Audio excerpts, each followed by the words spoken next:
On a un concept qui touche bien des éléments de la vie. On en parle généralement surtout lorsqu'il y a maladie, et donc on en parle aussi lorsqu'il y a hypercholestérolémie familiale, c'est le déni. Voilà, pour en parler, je vous remercie d'accueillir le professeur Gérard Schmitt, qui est pédopsychiatre à l'Université de Reims.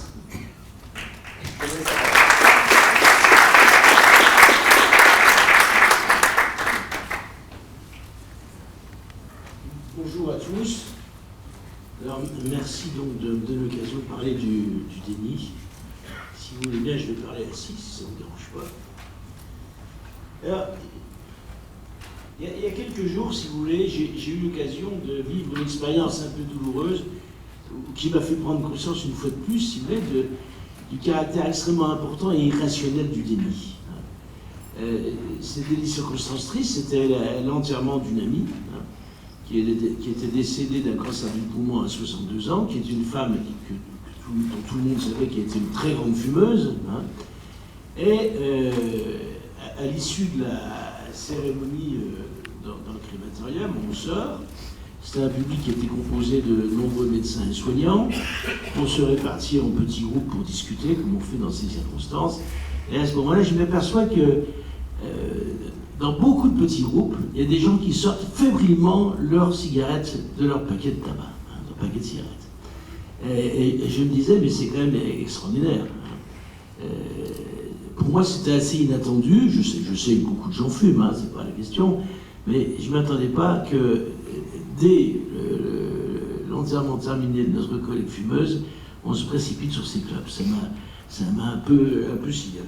Alors, si vous voulez, le déni, c'est donc un processus psychologique qui existe chez tout un chacun et qui a des fondements quand même très anciens, des racines dans la vie infantile, ce qui explique la force de sa persistance et sa persistance même dans des conditions qui semblent tout à fait irrationnelles. Alors le déni, qu'est-ce que c'est? C'est le rejet par le sujet de la perception d'une réalité qui, si elle était perçue, serait traumatisante. C'est-à-dire, il y a une réalité, si je l'intègre dans mon monde de représentation, ces représentations vont me traumatiser, donc je préfère laisser de côté cette réalité. Donc, si vous voulez, c'est un mécanisme de défense qui est assez archaïque, assez primitif, et qui constitue la première ligne de défense quand un sujet est confronté à quelque chose de très désorganisant. On t'a piqué ta voiture. Ah non, c'est pas vrai. Ta mère a un cancer. Oh, certainement pas. Chaque fois qu'on a une mauvaise nouvelle un petit peu grave, un petit peu significative, la plupart des gens réagissent en écartant pour un temps la représentation de l'élément déstabilisant. Alors, ce mode de défense, c'est une certaine efficacité. C'est le fait de ne pas se soucier de ce qui devrait vous soucier, ça vous permet, ça vous donne un petit délai, où vous pouvez vivre un peu tranquille, si je puis dire. C'est une efficacité de courte durée, naturellement, puisque ce mode de défense empêche la prise en charge de la réalité, donc ça risque de mettre en difficulté le sujet. C'est-à-dire qu'à terme, le déni de réalité, ça nous met plutôt en danger, si on ne prend pas conscience de ce qui existe vraiment. Alors en médecine, si vous voyez, il y a beaucoup de situations de déni. C'est un processus défensif qu'on rencontre souvent chez nos patients, souvent d'ailleurs dans le premier temps d'une prise en charge. Il y a le déni du diagnostic, comment un cancer, mais non, vous êtes trompé de personne, non, c'est pas un bon examen, on va leur faire, etc. Le déni de la gravité de la maladie, bon d'accord, j'ai un cancer, mais c'est un tout petit cancer, il ne va pas m'empêcher de vivre, etc. Et puis surtout, ce qui est peut-être plus gênant encore, c'est le déni de l'utilité du traitement. Alors on rejoint la question des statines, où des sujets pourraient dire oui, c'est vrai, j'ai du cholestérol, mais en fait, c'est peut-être pas nécessaire de le soigner. Alors naturellement, dans mon métier de psychiatre, on rencontre souvent des situations cliniques où le déni fait partie de la maladie même. Par exemple, la plupart du temps, si vous voulez, quelqu'un qui est dans un délire schizophrénique ou paranoïaque, chez les complotistes, vous avez décrit les traits des complotistes, ça ressemble beaucoup à la pensée paranoïaque, ce que vous avez décrit. Alors, dans ces situations-là, naturellement, le patient est le dernier à reconnaître qu'il est porteur d'une affection psychiatrique. Alors, bon, en médecine, il y a un autre déni, que je vais en dire un tout petit mot, parce que j'ai été choqué il y a quelque temps par le jugement d'une cour d'assises qui a condamné une dame qui en fait avait agressé son nourrisson dans la suite de ce qu'on pourrait appeler de ce qu'on appelle un déni de grossesse. Le déni de grossesse, c'est tellement impressionnant qu'on a tendance à le dénier. En tout cas, là, les jurés l'ont dénié. Ils n'ont pas reconnu cette pathologie. C'est une pathologie qui est assez rare, mais qui existe. De personnes, de mères, de femmes qui sont enceintes, mais qui, malgré les signes physiques et les ressentis proprioceptifs de grossesse, ont du mal à accepter l'idée d'avoir un enfant et donc sont prises dans ce déni. Donc vous voyez, alors maintenant, encore plus courantes, enfin très courantes, sont les dénis concernant le risque dans les conduites à risque. En particulier, si vous voulez, les addictions, le tabagisme, l'alcoolisme. Je vais parler de mes collègues là, qui fument leur clope sur le cercueil de leurs collègues morts d'un cancer du poumon. Alors ça, si vous voulez, c'est extrêmement fréquent. Vous savez que les alcooliques ont tendance d'abord à dénier la prise d'alcool. Ça ne sert à rien de dire à un alcoolique « Qu'est-ce que vous buvez, monsieur ?» parce qu'il va dire « Oh, pas grand-chose, une petite bière de temps en temps. » Bon. Il dénie, les alcooliques dénient encore plus, si vous voulez, les effets de l'alcool. D'abord, il dénie la consommation d'alcool, il dénie la toxicomanie à l'alcool. Je peux arrêter quand je veux, c'est ce qu'ils disent, mais je n'ai pas envie en ce moment. Et il dénie aussi les effets somatiques de l'alcool. C'est très impressionnant quand vous avez des grands alcooliques qui ont la cirrhose, l'anémie, tout un tas de complications, et on se demande s'ils ne vont pas passer l'arme à gauche dans les mois qui suivent, et ils vous disent tranquillement « Non, ça va, vous inquiétez pas, oui, ça va. Moi, j'ai pas beaucoup de plaquettes, mon taux de prothrombine est effondré, mais tout ça, c'est pas grave, je vais tenir le coup. » Donc, si vous voulez, il y a ces dénis donc, qui touchent beaucoup de personnes. C'est vrai que dans les addictions, dans l'alcoolisme, le tabagisme, le déni est favorisé par l'éloignement temporel entre un comportement et ses conséquences somatiques. Alors, peut-être c'est un peu le cas dans la maladie dont on parle ici, dans l'hypercholestérolémie familiale.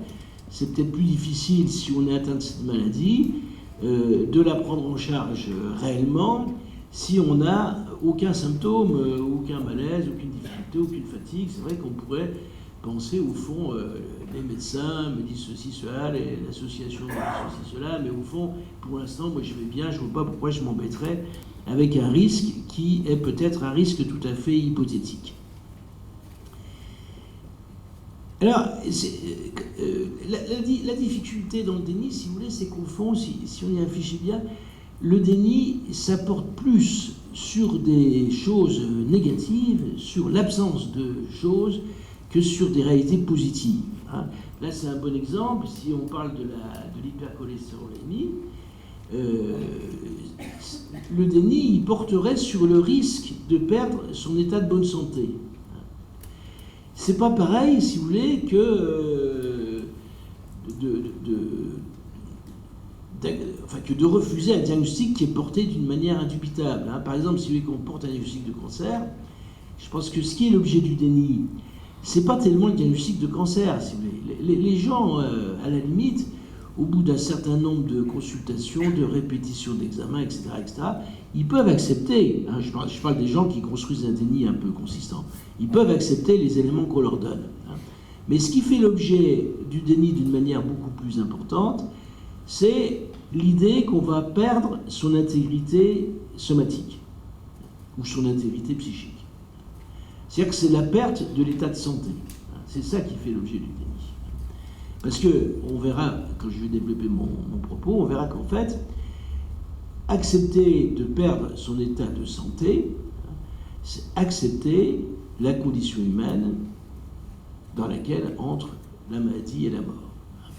Et ça, c'est peut-être quelque chose qui est extrêmement compliqué. Alors, j'ai dit, le déni, c'est un mécanisme de défense qui remonte loin dans l'âge de la personne, dans l'enfance. Hein.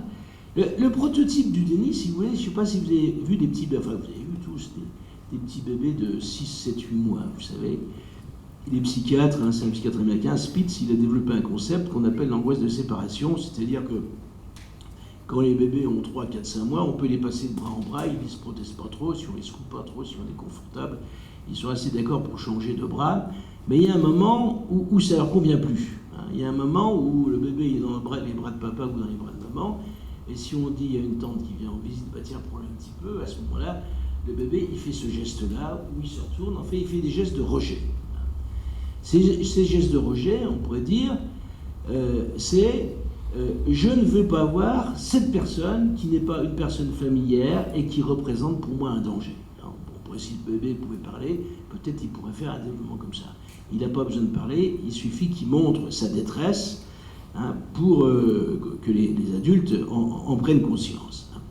Donc, si vous voulez, dans cette situation-là, la distance avec la personne de référence, la mère ou le père ou quelqu'un d'autre, hein, va créer une angoisse de séparation et un rejet de la situation. Comment l'enfant se défend? Il ne veut pas voir ce qu'on lui propose. Alors, le déni, si vous voulez, je dis ça, c'est un précurseur. Ça, c'est pas encore du déni. Hein. On dit c'est pas encore du déni parce que l'enfant, au fond, il peut pas faire toute l'analyse de la situation que je viens de faire à sa place. Hein. Il n'en est pas encore là dans ses processus mentaux. Et le déni, il va surgir quand l'enfant a des capacités d'organiser ses perceptions un petit peu plus élaborées. Alors, c'est Freud, le premier, si vous voulez, qui a insisté sur le déni, c'est lui qui a créé le terme. Hein. Le terme allemand, c'est Verleumdung. Alors, il l'a décrit dans une situation très particulière. Hein. Pour Freud, si vous voulez, le déni va caractériser la position du petit garçon qui se rend compte que les filles n'ont pas de pénis. C'est au début, hein, Freud s'intéressait beaucoup à la sexualité infantile, et au début, si vous voulez, il a développé ce concept de déni pour insister sur le fait que la perception de l'absence de pénis, ou l'idée que des gens n'auraient pas de pénis, des personnes n'auraient pas de pénis, ça touche beaucoup le petit garçon dans son intégrité physique, dans la mesure où à cet âge-là, entre 3 et 5 ans, messieurs, vous vous en rappelez plus trop, mais entre 3 et 5 ans, le pénis avait un grand intérêt pour vous. Vous aimiez le bricolier, vous compariez avec ceux des copains, et votre maman vous disait « touche pas à ton zizi », et peut-être votre papa disait « si tu continues, on va te le couper hein, », ce qui entraînait une grande angoisse, hein, chez le petit garçon. Alors heureusement, les parents modernes ne disent plus des choses comme ça, mais la génération précédente, c'était, en tout cas dans celle de Freud, c'était assez banal. Hein. Et Freud développe cette idée que le petit garçon, il va mettre un certain temps avant d'accepter que les filles n'ont pas de pénis, et surtout que sa maman n'a pas de pénis. Hein. Les filles éloignées, à la limite, ça n'a pas d'importance, mais les personnes que le petit garçon a en haute estime, hein, sont des personnes qui doivent être aussi douées que lui sur ce plan-là. Hein, il a du mal à accepter cette idée, et Freud donne des exemples dans plusieurs ouvrages de réactions d'enfants à cette découverte de l'absence de pénis, donc au fond à cette découverte de la différence des sexes. Alors, Freud a été beaucoup critiqué par les psychanalystes qui lui ont succédé, en particulier par les psychanalystes femmes, qui ont dit mais quand même, il n'y a pas de raison de donner cette place-là à l'organe sexuel mâle. C'est quand même très dévalorisant pour les femmes. Et d'une certaine manière, je pense qu'elles ont raison. Parce que je pense que ce qui compte dans ce déni de l'absence de pénis par le petit garçon, je pense que ce qui compte, si vous voulez, c'est peut-être plus la différence sexuelle en elle-même que le fait que cette différence se rattache au pénis ou à un autre organe ou à l'organe génital féminin. Je pense que pour l'enfant, hein, le fait de se rendre compte qu'il y a des gens qui ne sont pas comme lui, hein, c'est assez compliqué. D'accepter qu'il qu'il y a une différence entre des humains, que des humains sont construits de telle façon et d'autres d'une autre façon. C'est quelque chose qui est assez compliqué, et le petit enfant, il préfère vivre pendant un certain temps dans l'illusion qu'on est tous pareils, c'est-à-dire qu'on est tous comme lui. Alors, dans les travaux de Freud, si vous voulez, on portait sur le lien, ensuite on portait sur le lien entre cette phase phallique du petit garçon et puis la psychopathologie des fétichistes. Alors je ne vais pas trop entrer là-dedans, mais je vais garder simplement un élément qui est assez important. Freud montre que chez les fétichistes, il semble que ce refus d'accepter la différence des sexes et le fait que les femmes, la mère, n'aient pas de pénis, persiste jusqu'à l'âge adulte. Et le fétiche, c'est quelque chose, le fétiche auquel le fétichiste est très attaché, l'objet fétiche, c'est quelque chose qui vient à la fois nier l'absence de sexe féminin chez la mère, puisque ce fétiche représente l'objet sexuel mâle, et en même temps qui vient reconnaître, puisqu'il y a besoin d'un fétiche, l'absence de cet objet sexuel masculin. Donc si vous voulez, ce qui est intéressant dans ce développement, c'est de dire au fond, le déni ne peut tenir, le déni ne peut persister que dans les situations où il y a un clivage dans les représentations du sujet. On va dire la fonction du moi chez tout un chacun, c'est d'essayer d'intégrer toutes les représentations de façon à ce qu'elles soient assez cohérentes. Eh bien, dans certaines circonstances, dans certaines pathologies, ou même chez tout un chacun à un certain degré, il y a un clivage du moi qui fait que peuvent coexister des représentations qui, logiquement, ne sont pas compatibles, à condition qu'elles ne soient pas en contact. C'est-à-dire une partie du moi clivé méconnaît l'autre partie du moi clivé. Ce qui explique la réaction de mes collègues. D'un côté, ils peuvent être convaincus des méfaits du tabac, mais d'un autre côté, il y a chez eux une partie qui les pousse à fumer une cigarette parce qu'ils ont envie de fumer une cigarette dans un mouvement de tension. Et au fond, ces deux séries de représentations ne sont pas connectées, ne sont pas liées, ce qui permet au déni de persister. Alors, au fond, on se rend compte que même si le déni portait au départ dans l'histoire freudienne sur la différence des sexes, le déni, il peut au fond s'appliquer à tout ce qui est lié à ce que Freud appelait les éléments d'une castration symbolique, mais à ce que tout simplement je vais appeler les limitations qui sont inhérentes à la nature humaine. On pourrait dire qu'au fond, le petit enfant, il va se développer en gardant dans un coin de son esprit l'idée qu'on est tout puissant, qu'il n'y a pas de limite. C'est d'autant plus facile pour lui que la toute-puissance, il la délègue à ses parents. Donc il a la chance d'être l'enfant de parents tout-puissants, et lui-même, d'une certaine manière, est tout-puissant. Donc tout ce qui va rappeler que cette toute-puissance n'est pas réelle va être écarté, et le déni s'applique à toute représentation qui met en cause la toute-puissance, l'absence de limites des humains. Alors vous allez me dire,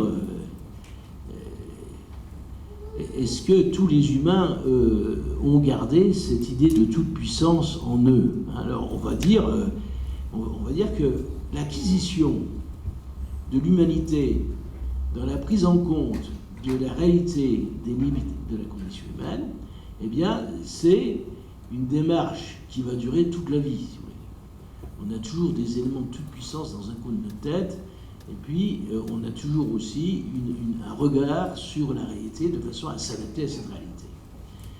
Donc vous voyez que le déni, c'est quelque chose d'assez général, qui va porter sur les limitations d'une manière générale, la différence des sexes, qu'on peut considérer comme une limitation, puisqu'on n'est pas tout, il y a des hommes, il y a des femmes, la maladie, la mort. Alors, qu'est-ce qu'on peut faire avec le déni quand on est médecin, quand on est soignant, par rapport à nos patients?